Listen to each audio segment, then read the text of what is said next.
Sa Biblia ay may 6 na sinaunang lungsod ang winasak ng Diyos. Ang tanong ngayon, ano na ang kalagayan nito ngayon? Sa buong kasaysayan ng Biblia, hindi lang nagsalita ang Diyos sa pamamagitan ng mga propeta at himala. Sa katunayan ay nag-iwan din siya ng mga babala na makikita mo mismo sa mundo. May mga lungsod noon na sentro ng kapangyarihan, kalakalan, relihiyon at matinding kasamaan. Ngayon ang mga lugar na iyon ay wala na, nakatabon na lang sa buhangin, nilamon na ng katahimikan at tuluyan ng nakalimutan ng panahon. Hindi ito mga alamat, hindi rin ito simbolo lang. Mga tunay na lungsod ito may totoong mga taong nanirahan, namuhay at nagpakasasa mula sa Sodom at Gomora hanggang sa Tyre, Jericho at marami pang iba. Ang mga gumuhong mga lungsod na ito ay nagsisilbing malinaw na paalala na ang kasamaan at katiwalian ay humahantong sa paghuhukom ng Diyos. Kaya naman sa video na ito ay titingnan natin kung ano na ang kalagayan ngayon ng 6 na lungsod na winasak ng Diyos. Pero bago tayo magsimula, huwag kalimutang i-like ang video na ito. Malaking bagay na ito para sa aming mga content creator. Maraming salamat at ngayon simulan na natin. Number 1, Sodom. Ang Sodom ay hindi katang-isip na lugar. Isa itong tunay na lungsod sa sinaunang mundo at bahagi ng urban network ng Jordan Valley. Hindi ito maliit na bayan. Hindi rin ito liblib na pamayanan. Ayon sa Biblia, ang Sodom ay matatagpuan sa isang matabang lupain, maayos ang patubig at angkop para sa agrikultura at kalakalan. Ang paglalarawang ito ay tugma sa nalalaman ng mga historians at archaeologists tungkol sa matinding aktibidad ng tao sa Jordan Valley noong Bronze Age. Ang tradisyonal na lokasyon ng Sodom ay malapit sa Dead Sea. Pero noong sinaunang panahon, ang lugar na ito ay hindi tigang at patay, gaya ng itsura nito ngayon. Bago ang pagkawasak, ang rehiyon ay may matatag na populasyon, aktibong trade routes at organisadong mga lungsod. Ngunit malinaw din ang dahilan ng pagbagsak ng Sodom. Ipinapakita ng Biblia na ang pagkawasak nito ay bunga ng malalim at laganap na katiwalian. Hindi lang ito tungkol sa ilang individual na kasalanan. Ito ay ganap na pagbagsak ng buong lipunan. Araw-araw na buhay sa lungsod ay puno ng karahasan, imoralidad, pang-aabuso, matinding kawalan ng malasakit sa kapwa at halos walang hustisya. Sa Genesis chapter 19, inilarawan na ang sigaw laban sa Sodom ay umabot sa puntong hindi na maiiwasan ng paghuhukom at mahalagang tandaan ito. Ang pagkawasak ng Sodom ay hindi ginawa ng hukbo ng tao. Hindi ito resulta ng pananakop o digmaan ng ibang bansa. Ito ay inilarawan bilang direktang kilos ng Diyos. Ayon sa teksto, apoy at asupre ang bumagsak mula sa langit at sinundan ito ng ganap na pagkawasak ng lungsod at ng mga karatig lugar nito. Biglaan ang paghuhukom, walang oras para lumaban, walang pagkakataon para magtayo muli. Sa isang nag-iisang mapaminsalang pangyayari, tuluyang nawala ang Sodom bilang isang lungsod.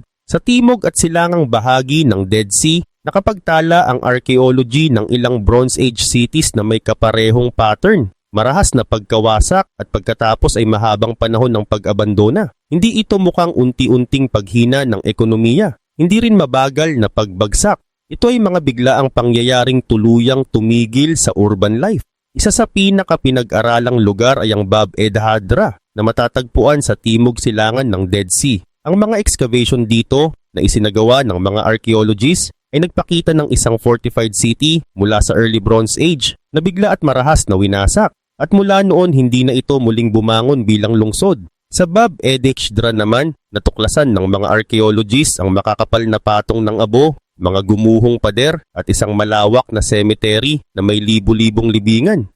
Ipinapakita nito na bago ang pagbagsak may malaking populasyon ang lungsod. Batay sa mga ebidensya, malinaw ang konklusyon ng mga researchers. Ang lungsod ay dumanas ng malawak at marahas na pagkawasak at matapos nito ay tuluyang iniwan. Bagamat may mga maliliit na paninirahan na lumitaw sa mga kalapit na lugar, pagkalipas ng ilang panahon, ang mismong urban center ay hindi na muling bumalik sa dati nitong anyo. Hindi na ito muling gumana bilang isang lungsod. Mas pahilaga pa may isa pang lugar na nagdulot ng matinding debate sa mga nakaraang dekada, ang Tol El Hammam, na matatagpuan sa silangang bahagi ng Jordan Valley. Ang site na ito ay hinukay ng isang research team na pinamunuan ni Stephen Collins na nagmungkahi na ang Tol El Hammam ay maaring tumutugma sa Sodom o kaya'y isang pangunahing lungsod sa kaparehong urban system. Ang mga ebidensyang natagpuan dito ay kapansin-pansin. Naitala ng mga archaeologists ang isang destruction layer na naglalaman ng natunaw na pottery, vitrified bricks, at mga piraso ng materyales na malinaw na na-expose sa sobrang taas na init lampas sa kayang gawin ng isang karaniwang sunog sa lungsod.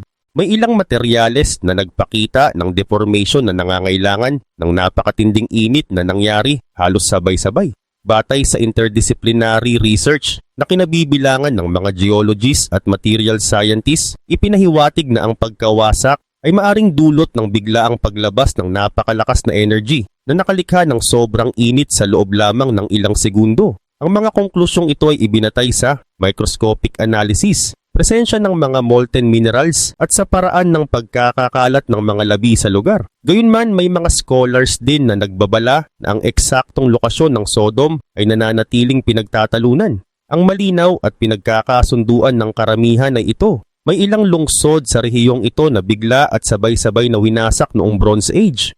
At matapos ang mga pangyayaring yon, malalawak na lugar ang nanatiling walang nakatira sa loob ng maraming siglo. Ang lawak ng pag-abandona ay hindi normal para sa isang strategic na rehiyon. Ipinapahiwatig nito na ang mga kondisyon pagkatapos ng pagkawasak ay hindi pumayag sa agarang paninirahan muli. Sa kasalukuyan, ang rehiyong karaniwang inuugnay sa Sodom ay isa na sa pinaka hindi kaaya-ayang lugar sa Middle East. Ang paligid ng Dead Sea ay sobrang alat ang lupa, mataas ang mineral concentration at may matinding kondisyon na halos imposibleng magsuporta ng sustainable agriculture.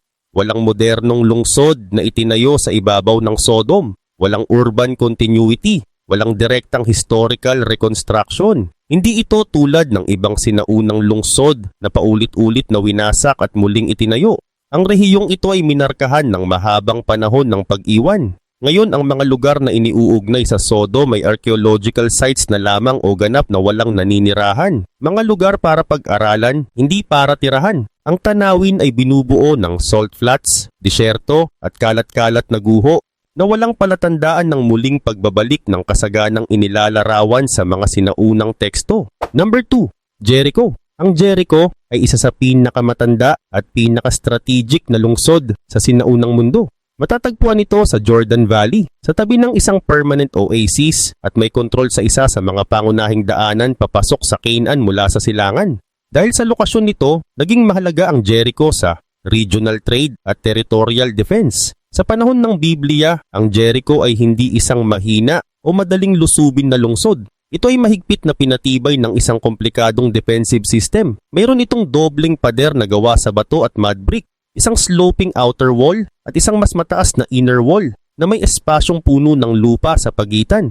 Ang disenyo nito ay sadyang ginawa para hadlangan ang mga mananakop at gawing halos imposible ang direktang pag-atake. Ang disenyo ng pader ng Jericho ay sadyang ginawa para sumalo ng impact at pigilan ang kahit anong direktang paglusob. Hindi lang basta pader ang depensa ng lungsod. Maraming bahay ang bahagi mismo ng wall system. May mga itinayo ng direkta sa inner wall. Dahil dito, mas lalo pang tumibay ang buong istruktura. Kung titingnan sa military perspective, ang Jericho ay halos imposibleng sakupin ng isang hukbong. Walang karanasan sa mahahabang siege at walang heavy machinery. Ayon sa Book of Joshua, ang Jericho ang unang lungsod ng Canaan na hinarap ng Israel matapos nilang tumawid sa Jordan River. At mahalagang pansinin ito, ang pagkawasak ng Jericho ay hindi inilalarawan bilang karaniwang pananakop o normal na labanan. Malinaw na sinasabi ng Biblia na ito ay isang act of divine judgment. Hindi tulad ng ibang digmaan noong sinaunang panahon. Walang matagal na siege, walang direktang pag-atake at walang paggamit ng tradisyonal na sandata. Sa loob ng 7 days pinalibutan ng lungsod, ngunit hindi ito sinalakay. At sa 7th day matapos ang isang tiyak at kakaibang ritual, biglang gumuho ang mga pader.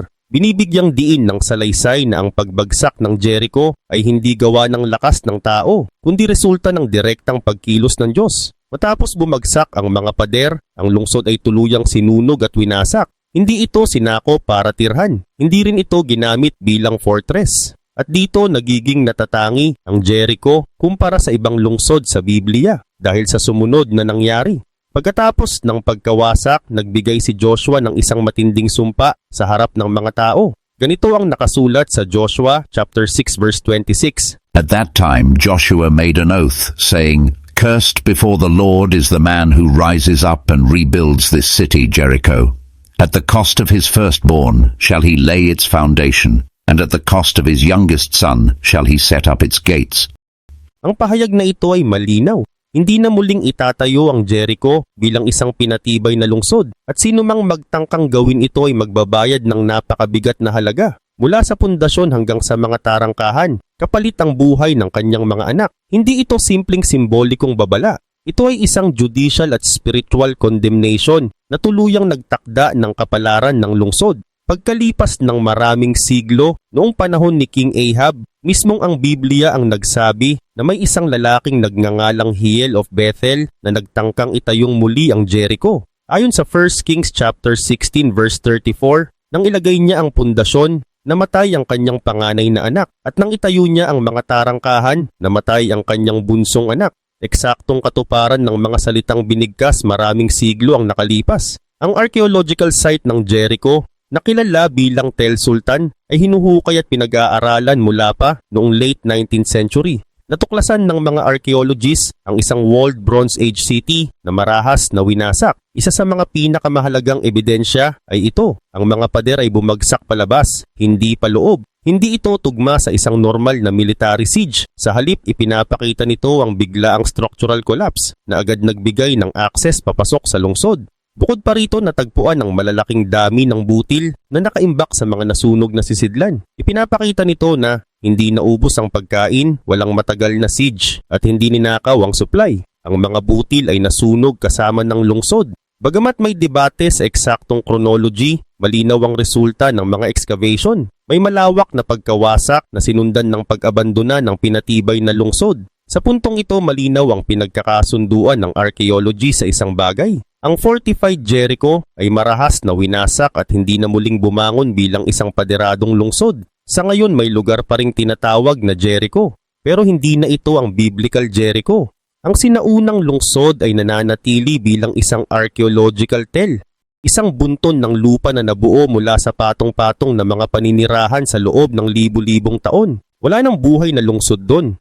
Ang makikita na lamang ay mga gumuhong pader, nasunog na istruktura at malinaw na mga layer ng pagkawasak. Isang tahimik ngunit makapangyarihang patunay ng paghuhukom na minsang bumagsak sa Jericho. Ang mga pader ng biblical Jericho ay nananatili pa rin kung saan mismo sila bumagsak. Hindi na sila itinayo muli. Hindi na rin ibinalik ang defensive system ng lungsod. Walang ebidensya na may seryosong pagtatangka na ibalik ang paderadong lungsod sa dati nitong anyo. At mahalagang punto ito. Dahil kung tutuusin, ang Jericho ay perpektong lugar para sa strategic reconstruction. Nasa tabi ito ng isang permanent oasis. May access sa tubig at napapalibutan ng matabang lupain. Pero sa kabila ng lahat ng ito, hindi ito nangyari. Ang modernong Jericho ay umunlad sa labas ng perimeter ng nasirang lungsod. Ginamit nito ang Ain Sultan Oasis at ang mga kalapit na lupang maaaring taniman. Pero iniwasan nitong itayo muli ang sinaunang sentro. Noong sinaunang at medieval na panahon, karaniwan na ang mga lungsod ay itinayo mismo sa ibabaw ng mga guho ng naunang lungsod. Pero sa kaso ng Jericho, ang fortified center ay tuluyang iniwan.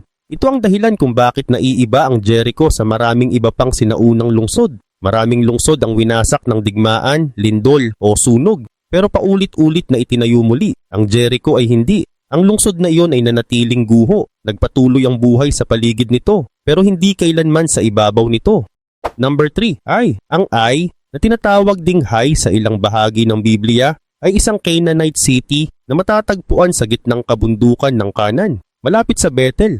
Hindi ito kasing laki ng Babylon. Hindi rin ito kasing tibay ng Jericho. Pero ito ay isang organisadong lungsod, may depensa, administrasyon at religious functions bilang bahagi ng Canaanite regional system. Dahil nasa kabundukan, may natural strategic advantage ang Ai. Mula roon kontrolado ang mga lokal na ruta at namomonitor ang daan papunta sa iba pang mahahalagang lungsod sa gitnang Canaan. Ang Ai ay bahagi ng isang network ng mas maliliit na lungsod na nagpapanatili ng political, territorial at spiritual control ng mga Canaanite sa rehiyon. Sa aspeto ng relihiyon, ang Ai ay lubos na yumakap sa Canaanite idolatry. Ang mga naninirahan dito ay sumasamba sa mga lokal na Diyos na inuugnay sa fertility, digmaan at proteksyon ng teritoryo. Ang mga ritual na ito ay isinasagawa sa altars, high places at local shrines.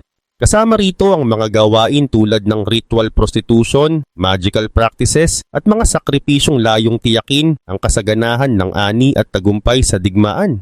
Sa Ai, ang idolatry ay hindi pangalawang bagay.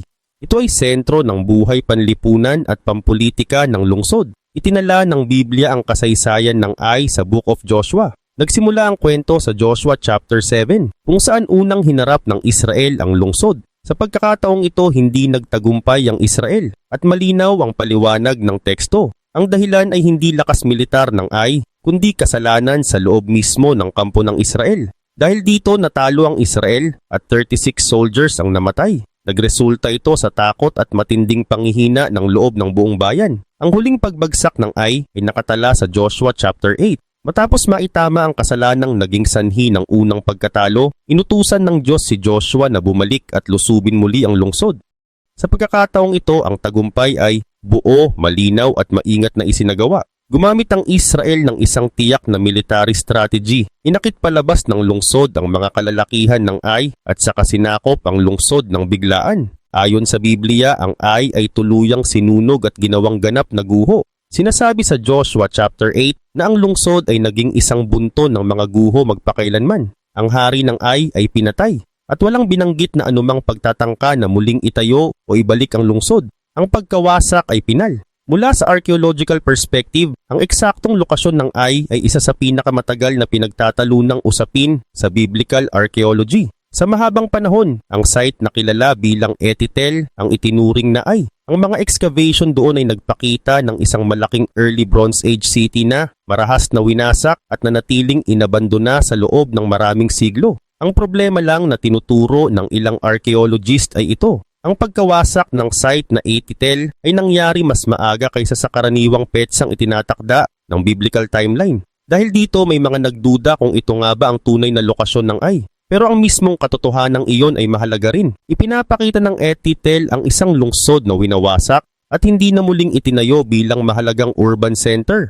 Eksaktong tulad ng inilalarawan ng Biblia tungkol sa Ai na ginawang permanenteng guho. Sa mga mas bagong pag-aaral, may mga iminungkahing alternatibong lugar gaya ng Khirbet El Makatir. Sa site na ito natagpuan ng mga labi ng maliit na fortification, malinaw na ebidensya ng sunog, pottery na tumutugma sa biblical period, at limitadong paninirahan na mas akma sa kwento sa Book of Joshua. Pero lampas sa usapin kung alin ang eksaktong lokasyon, iisa ang pattern. Ang lungsod na iniuugnay sa Ai ay winasak ng apoy, tuluyang iniwan at hindi na muling bumangon. Walang sumunod na layer ng urban reconstruction. Hindi ito muling naging lungsod, hindi ito muling umunlad. Sa isang rehiyon kung saan ang mga lungsod ay karaniwang itinatayo muli sa ibabaw ng kanilang mga guho, ang Ai ay hindi na isinama sa susunod na pag-unlad. Sa kasalukuyan, wala ng lungsod na tinatawag na Ai. Walang modernong settlement na itinayo sa ibabaw ng mga guho nito. Ang mga lugar na iminungkahi bilang lokasyon nito ay mga archaeological mound, bukas na bukirin o rural na lugar na walang urban continuity. Walang historical reconstruction, walang successor city. Ang lugar ay minarkahan ng pag-iwan at katahimikan. Hindi tulad ng Jericho na nanatiling tinitirhan ng paligid, ang Ai ay tuluyang nawala sa urban map. Ang natitira na lamang ay mga kalat-kalat na guho. Walang naibalik na pader, walang aktibong lungsod, mga patong ng lupa at abo na tahimik na saksi ng isang ganap na pagkawasak at mahabang panahon ng pagkalimot. Number 4. Gomora. Ang Gomora ay isa sa tinatawag na cities of the plain, kasama ang Sodom, Adma at Zeboim, na paulit-ulit binabanggit sa Biblia. Hindi ito hiwalay o maliit na bayan. Ito ay bahagi ng isang urban complex na umiral malapit sa Dead Sea. Noong Bronze Age, ang rehiyong ito ay may malaking populasyon at aktibong urban life. Ipinapakita ng mga biblical references na ang mga lungsod na ito ay magkakaugnay ang kultura, magkasama sa ekonomiya at may iisang social practices. Kaya ang Gomora ay hindi dapat tingnan bilang isang hiwalay na kaso, kundi bilang bahagi ng isang magkakaugnay na urban network na umunlad sa isang matabang kapatagan bago ang kanilang pagkawasak. Ayon sa Genesis chapter 13, ang rehiyong ito ay inilarawan bilang maayos ang patubig, masagana at maihahambing sa Garden of the Lord bago dumating ang paghuhukom. Mula sa historical at archaeological perspective, makikita sa lugar na ito ang hindi pangkaraniwang dami ng settlements noong early at middle Bronze Age. Pinatutunayan nito na ang lugar ay hindi disyerto noon, kundi isang masiglang lambak na may organisadong mga lungsod, aktibong trade routes at gumaganang agricultural systems. Ipinapakita ng Biblia na ang pagkawasak ng Gomora ay hindi hiwalay na pangyayari, kundi bahagi ng isang regional judgment. Hindi ibinukod ang kapalaran nito sa Sodom. Sa halip, malinaw na sinasabi ng teksto na ang sigaw laban sa buong rehiyon ay umabot na sa sukdulan. Ayon sa Genesis chapter 18, ang kasamaan ng mga lungsod na ito ay napakalala at ang kanilang kasalanan ay umabot sa puntong hindi na maiiwasan ang paghuhukom. Ang Gomora din ay malinaw na kasama sa paghuhukom na inilalarawan sa Genesis chapter 19. Dito sinasabi na ang Diyos ay nagpaulan ng apoy at asupre mula sa langit na sumira hindi lang sa mga lungsod kundi pati sa kapatagan at lahat ng tumutubo rito.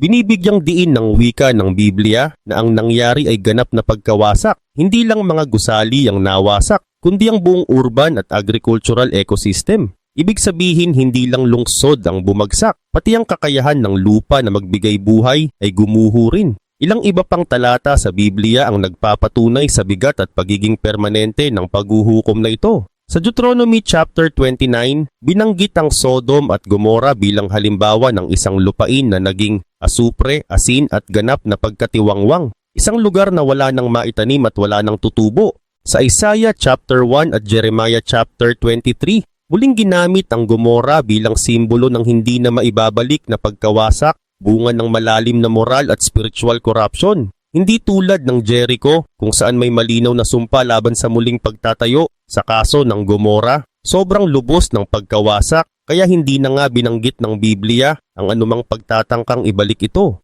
Ang lungsod ay bigla na lang nawawala sa kasaysayan bilang isang urban center. Hindi na ito muling nabanggit bilang aktibong pamayanan. Hanggang ngayon pinagtatalunan pa rin ang eksaktong lokasyon ng Gomora. Pero sa usapin ng archaeology, may isang malinaw na pattern na hindi na pinagtatalunan. Sa timog at silangang bahagi ng Dead Sea, maraming Bronze Age sites ang nagpapakita ng marahas na pagkawasak, makakapal na patong ng abo, bakas ng matinding sunog at mga gumuhong istruktura. Ang mga destruction layers na ito ay hindi tugma sa paulit-ulit na digmaan o karaniwang sunog sa loob ng lungsod. Sa halip, ipinapakita nito ang isang bigla at malawakang sakuna na nangyari sa iisang yugto ng kasaysayan. Dagdag pa rito ang isang mahalagang geological fact. Ang rehiyon ng Dead Sea ay nasa ibabaw ng isang active tectonic fault na mayaman sa bitumen, sulfur at mga flammable gases. Sa Genesis chapter 14, binanggit na ang lugar ay may asphalt pits na patunay na alam na ng mga sinaunang tao ang presensya ng madaling magliyab na materyales sa lupa. Maging ang mga classical writers noong unang panahon ay nagulat ng mga nasusunog na substance na lumalabas mula sa lupa sa rehiyong ito. Pinatutunayan ng modern geological studies na ang biglaang paglabas ng flammable gases kapag pinagsama sa seismic activity ay kayang magdulot ng napakalalaking apoy at sabay-sabay na pagkawasak ng maraming lungsod. Ang kontekstong ito ay tumutulong ipaliwanag kung paano ilang lungsod sa iisang rehiyon ang maaaring masira ng sabay-sabay. Bagamat walang iisang eksaktong lokasyon na pinagkakasunduan para sa Gomora, iisa ang pinagkakasunduan ng mga archaeologists. Ang buong urban system ng lambak ay winasak at hindi na muling itinayo. Walang sumunod na layers ng urban recovery na katulad ng nakikita sa ibang rehiyon ng Canaan. Sa kasalukuyan, wala nang lungsod na tinatawag na Gomora. Walang urban continuity. Walang modernong lungsod na itinayo sa ibabaw ng mga guho nito. Ang lugar na karaniwang inuugnay sa Gomora ay isa na sa pinakahindi kaaya-ayang rehiyon sa Middle East. Makikita ngayon ng malalawak na salt flats, lupang puno ng mineral at matinding tagtuyot. Bihira ang halaman at ang sustainable agriculture ay halos imposibleng mangyari kung walang matinding modern intervention. Ang dating inilalarawan ng mga sinaunang teksto bilang masaganang lupain ay ngayon tigang at patay. Ang mga archaeological sites na inuugnay sa cities of the plain ay nananatiling hiwa-hiwalay na guho. Tahimik na lugar ng pag-aaral at hindi kailanman naging buhay na lungsod muli. Hindi sila naging sentro ng bagong kabihasnan. Hindi rin sila nasipsip ng mga sumunod na pamayanan. Ang pag-abandona ay malalim, malawak at pangmatagalan. Number 5, Nineveh. Ang Nineveh ay isa sa pinakamakapangyarihang lungsod ng sinaunang mundo. Ito ang kabisera ng Assyrian Empire, isang superpower na kilala sa matinding karahasan, pananakot at pananakop. Mayroon itong matitibay na pader, palasyo, templo at advanced na urban system. Pinanatili nito ang kapangyarihan sa pamamagitan ng dahas at takot. Sa Book of Jonah, binalaan ng Nineveh dahil sa kasamaan nito. Sa isang pambihirang pangyayari, nagsisi ang buong lungsod mula hari hanggang karaniwang tao. Kaya ipinagpaliban ng Diyos ang paghuhukom. Ngunit hindi nagtagal ang pagsisising iyon. Pagkalipas ng mga dekada, bumalik ang Nineveh sa dati nitong karahasan. Sa Book of Nahum wala nang babala, hatol na lamang. Inilarawan ng lungsod bilang puno ng dugo, kasinungalingan at pandarambong. Noong 612 before Christ, winasak ang Nineveh ng Babylonians at Medes. Sinunog ito, nilimas at tuluyang iniwan. Hindi na ito muling bumangon. Sa loob ng maraming siglo na wala pa ang eksaktong lokasyon nito. Ngayon ang natitira na lang ay mga guho malapit sa modern-day Mosul, Iraq. Ang Nineveh ay binalaan, pansamantalang iniligtas at kalaunan ay hinatulan. Number 6, Tyre. Ang Tyre ay isang Phoenician city at isa sa pinakamayamang trading centers ng sinaunang mundo. Isa itong global economic power dahil sa maritime trade, paggawa ng Royal Purple Dye at advanced port engineering. Nahati ang Tyre sa mainland city at island city, kaya inakala nitong hindi ito kayang sakupin. Sa Ezekiel chapters 26 hanggang 28, inilarawan ang Tyre bilang lungsod na nagyabang at nagtiwala sa sariling yaman. Ang hatol ay hindi biglaan, kundi paunti-unting pagkawasak gaya ng mga alon ng dagat. Una, winasak ng Nebuchadnezzar of Babylon ang mainland Tyre matapos ang mahabang siege. Hindi na ito muling naging sentro ng kapangyarihan. Pagkatapos noong 332 before Christ, sinakop ni Alexander the Great ang island city. Ginamit niya ang mga bato at guho ng mainland Tyre upang gumawa ng causeway papunta sa isla. Eksaktong tulad ng sinabi sa propesiya na ang mga bato at kahoy ng Tyre ay ihahagis sa dagat. Ang causeway na yon ay umiiral pa hanggang ngayon. Matapos nito, nagpatuloy man ang Tyre bilang lungsod. Hindi na ito muling naging makapangyarihan. Nawala ang impluensya, yaman at dominasyon nito. Sa kasalukuyan, ang Tyre ay isang ordinaryong coastal city sa southern Lebanon. Makikita pa rin ang mga guho sa lupa at ilalim ng dagat, mga tahimik na labi ng dating kapangyarihan. Ang Tyre ay hindi nawala sa mapa, pero nawala ang dating lakas nito magpakailanman.